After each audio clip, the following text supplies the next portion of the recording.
Hello students of class 7. In this chapter I taught before that a human body gets 2 times a set of teeth. One grows earlier from 6 months to 8 years. जब बच्चा 6 साल का होता है उसके दांत उगना शुरू हो जाता है और ये 8 साल तक दांत आते रहते हैं। और ऐसा होता है कि 8 साल के उपरांत the set of teeth is called milk teeth. ऐसे दांतों को हम लोग क्या बोलते हैं? दूध के दांत बताते हैं। These teeth are smaller and weaker. ये दांत कमज़ोर और छोटे होते हैं। दीज आर 20 इन नंबर्स, और ये गिनती में 20 होते हैं। 10 इन अपर जॉज, 4 इंसिजर्स, 2 कैनिन्स एंड 4 मोलर्स। और इस नंबर में क्या होता है कि 10 ऊपर के जबड़े में 10 होते हैं, 4 इंसिजर्स, 2 कैनिन्स एंड 4 मोलर्स, और 4 मोलर होते हैं। And 10 in the lower jaw, और इसी तरह नीचे के जबड़े में भी 10 होते हैं। तो नीचे के जबड़े में आया हुआ दांत 10 और ऊपर के जबड़े में आया हुआ दांत 10, दोनों मिलाकर के 20 हो गया। तो teeth grow again after the milk teeth fall out. और दांत फिर भी उगाते हैं जब ये दूध के दांत टूट जाते हैं। The second set of teeth is called permanent teeth. दोबारा जब दांत आ जाता है तो इसी दांत को हम लोग परमानेंट टीथ बोलते हैं, परमानेंट दांत बोलते हैं। This teeth remains till old age. यह दांत बुढ़ापे तक भी मौजूद रहता है। Permanent teeth can not be replaced by new natural teeth. अब ये परमानेंट जो टीथ है, परमानेंट जो दांत है, इसको बदला नहीं जा सकता है, नए में बदला नहीं जा सकता है, नेचुरली नहीं बदला जा सकता है। अब ये दोबारा नहीं उगेगा। अगर एक बार टूट गया, बाय द वे मान लीजिए एक्सीडेंट हुआ किसी का और वो दांत अगर किसी कारण से टूट जाता है तो फिर ये दांत उगते नहीं हैं, अलग से लगाए जाते हैं। तो दीज आर 32 इन नंबर्स। तो ये दांत कितने होते हैं? 32 होते हैं। और दूध के दांत कितने थे? 20 होते हैं। और दूध के दांत टूट जाने के उपरांत जो दांत हम लोग पाते हैं वो दांतों का संख्या क्या है? 32 है। 16 इन अपर जॉज, ऊपर के जबड़े में 16, जिसमें 4 इंसिजर्स, 2 कैनिन्स, 4 प्रीमोलर्स एंड 6 मोलर्स। 4 2 6, 4 10 और 6 16, 16 एंड 16 इन लोअर जॉ। और इसी तरह नीचे के जबड़े में भी 16। 16 + 16 इक्वल टू 32, 32। देखिए, here you have been given a picture of shape of teeth, incisors, canine, premolar and molar. Incisors from here to here, canine from here to here, premolar from here to here, and molars are, these are molars। जबड़े के सबसे अंतिम वाले हिस्से में जितने भी होते हैं सब मोलर्स होते हैं, और इंसिजर्स आगे के हिस्से में होते हैं। ये इंसिजर्स हैं। इस चित्र को आप गौर से देखेंगे तो आपको बहुत कुछ समझ में आ जाएगा। टूथ डिके, दांत समाप्त कैसे हो जाते हैं, आइए इसके विषय में जानते हैं। When we eat food, a small bites of it get struck between our teeth. जब हम लोग भोजन करते हैं तो इसके जो छोटे टुकड़े होते हैं, भोजन के कड़े होते हैं और छोटे टुकड़े होते हैं, स्टक बिटवीन आवर टीथ, तो यह हम लोगों के दांत के बीच में फंस जाता है। Sometimes this bites of food stay between our teeth, और कभी कभी तो ऐसा है कि उसको बहुत कोशिशों के बाद जब नहीं निकाल पाते हैं तो हम लोग उसे वैसा ही सोता छोड़ देते हैं। If we do not brush our teeth carefully हैं, और फिर क्या होता है कि अपनी लापरवाही से, जिसकी वजह से ब्रश नहीं किए जाने के उपरांत, है ना, या ध्यान नहीं दिए जाने से ये दांत खराब हो सकते हैं, क्योंकि उसमें जो फंसा हुआ जो घटक है उसमें बैक्टीरिया मौजूद होता है। आइए इसके विषय में जानते हैं। The bacteria present in our mouth react with the left over food and the saliva. तो जो बैक्टीरिया हमारे मुंह के अंदर मौजूद होता है वह लेफ्ट ओवर और उस फूड के लेफ्ट ओवर फूड से और सलाइवा से रिएक्ट करता है, and from a thin sticky layer called plaque on the surface of the teeth, और उस दांत पर एक आवरण जमा देता है। This plaque is not removed by brushing. जो ब्रश करने के उपरांत भी ये प्लैक्यू नाम की जो सतह उत्पन्न हो गई वो हटाया नहीं जा सकता है, एंड फॉर्म्स एसिड्स, और एसिड का निर्माण करता है। These acids attack the tooth enamel, और यही एसिड जो है दांतों के ऊपर में प्रहार करता है। इट कॉजेज होल्स और कैविटीज इन द एनामेल, और यह दांतों को क्या करता है, या तो खोखला कर देता है या कैविटी उत्पन्न होती है। जैसे आप लोग महसूस करते होंगे कि अचानक से कोई चीज़ ठंडा खा लिए तो दांतों में दर्द होना, या कोई गर्म चीज़ खाए तो उसमें दांतों में दर्द होना, ऐसा जो महसूस होता है इसी को कैविटी बोलते हैं। तो ये कैविटी या तो कैविटी उत्पन्न करता है या फिर उसको खोखला कर देता है। This is called tooth decay. अब यही वजह है कि इससे दांत बर्बाद हो जाते हैं।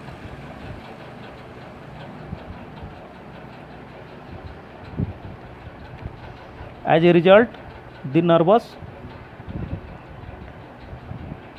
And the blood vessels in the pulp get exposed. When any cold or hot thing comes in contact with these exposed nerves, we feel pain.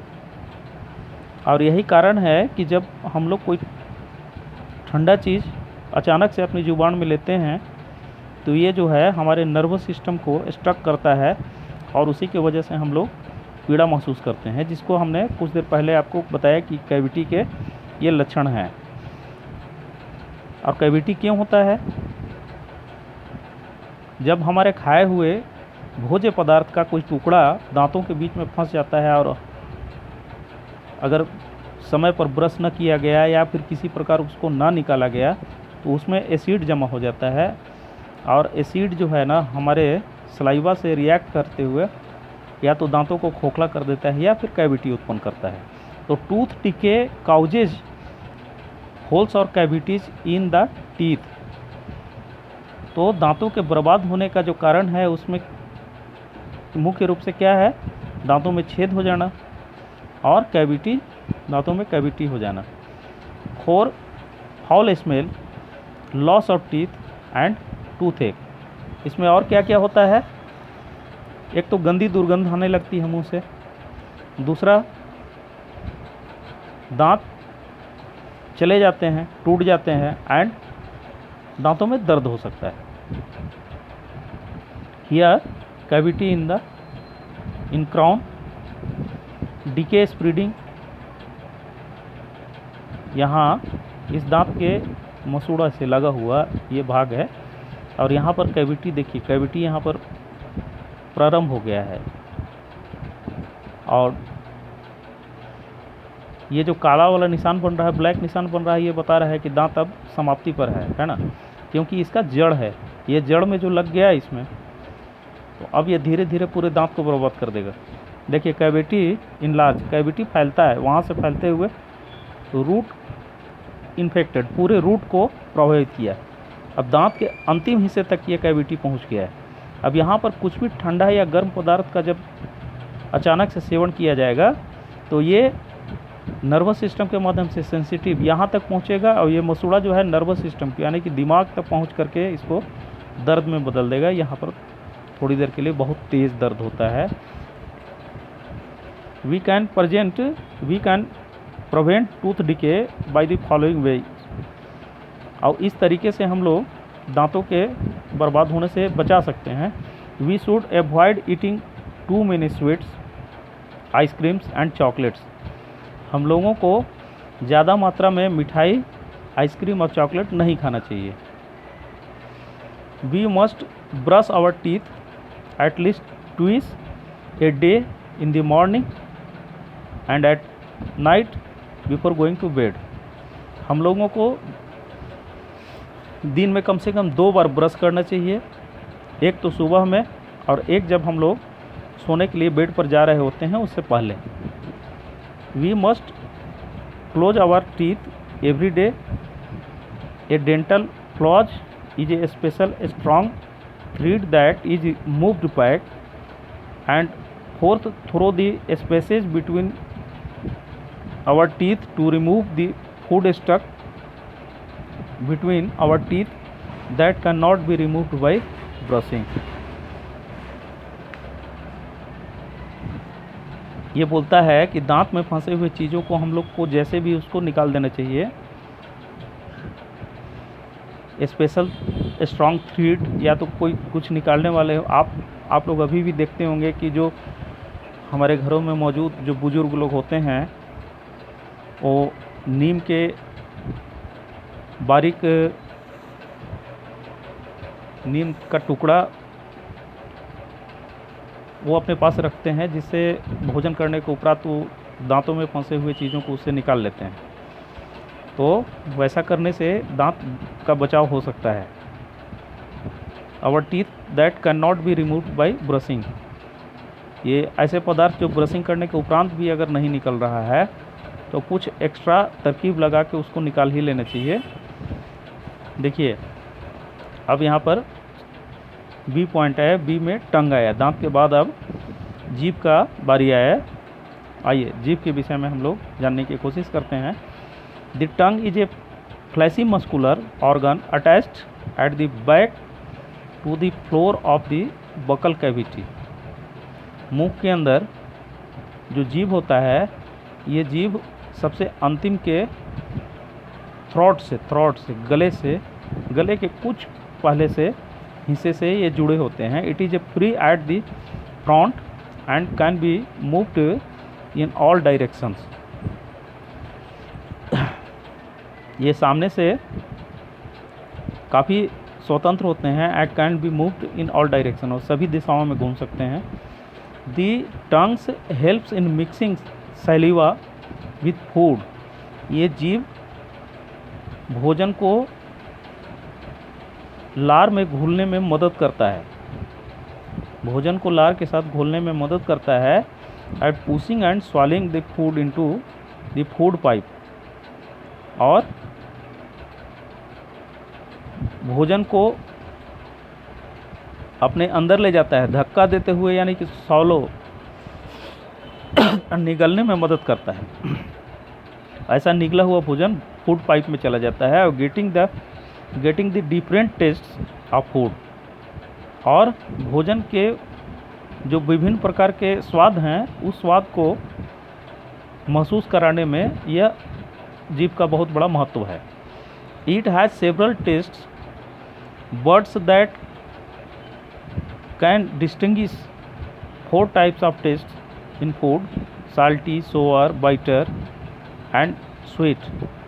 यह लगभग हम लोग को 4 तरह के स्वाद में इसको विभक्त करते हैं कि 4 तरह के स्वाद कौन कौन से हैं। तो ये नमकीन है, खट्टा है, तीखा है और मीठा होता है। The tongue also help us to speak. ये जीभ हम लोग को बोलने में भी सहायता करता है। जो बात मैं अभी आपको बोल रहा हूँ इसमें जीभ की सहायता से ही बोला जा रहा है, तो जीभ इसमें भी हमारी सहायता करता है। सी टुवर्ड्स दिस पिक्चर कि different taste areas of the tongue. जीभ के हिस्से में कौन कौन सा ऐसा हिस्सा है जिससे हम लोग 4 प्रकार के स्वादों का महसूस करते हैं। बाइटर यहाँ से महसूस होता है, गले के ठीक ऊपर सबसे अंतिम वाले छोर से तीखा को हम लोग महसूस करते हैं। यही वजह है कि जब तीखा हम लोग कुछ खाते हैं तो ऐसा लगता है कि गले में जलन शुरू हो गया है। और खट्टे चीज़ों का स्वाद यहाँ से मालूम पड़ता है और साल्टी चीज़ों का स्वाद यहाँ से मालूम पड़ता है और मीठे चीज़ों का स्वाद ये जीभ के सबसे ऊपर वाली छोर से मालूम चलता है। आप चित्र को गौर से देखेंगे आपको समझ में आ जाएगा। Salivary glands, the salivary glands produce saliva. Salivary gland से सलीवा नाम का लार उत्पन्न होता है। The saliva contains an enzyme called amylase, और सलीवा में मौजूद होता है amylase enzyme. Amylase breaks down the starch present in the food into sugars, और एमिलेस ये जो एंजाइम है ये क्या करता है कि भोजन में मौजूद जो स्टार्च होता है और जो शुगर होता है, स्टार्च को तोड़कर शुगर में बदलता है, मीठे में बदलता है स्टार्च को तोड़कर। And saliva also makes the food wet, और सलीवा भोजन को गीला कर देता है एंड स्लिमी, और पतला कर देता है, so that it can be easily swallowed, जिससे कि यह बहुत आसानी से निगला जा सकता है।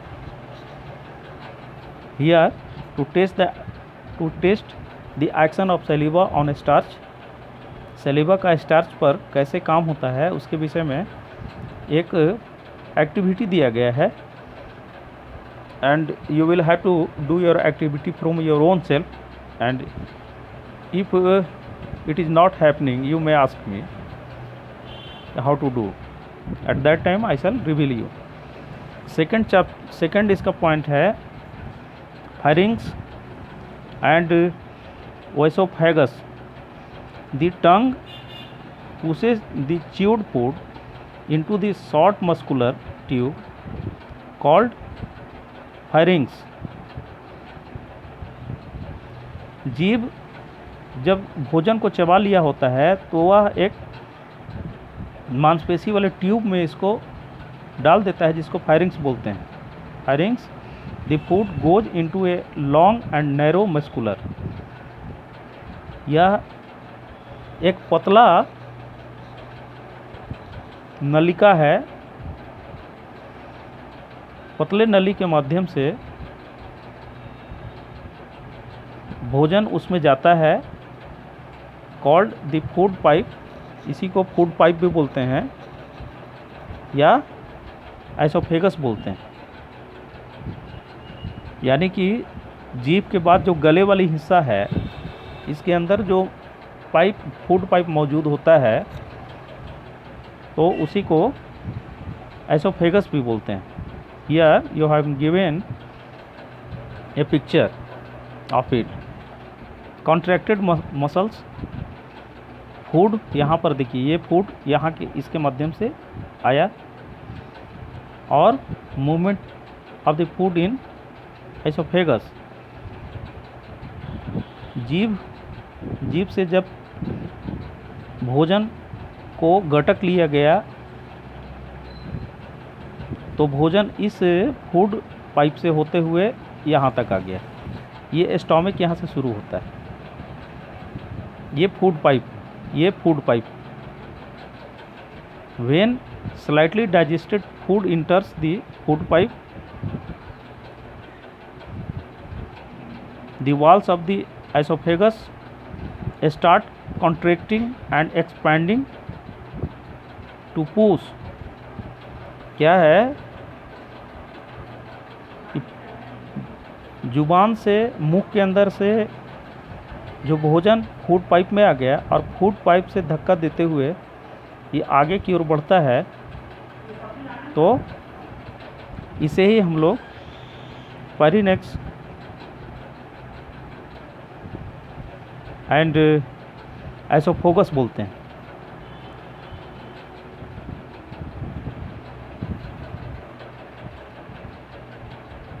let us finish today the chapter for here.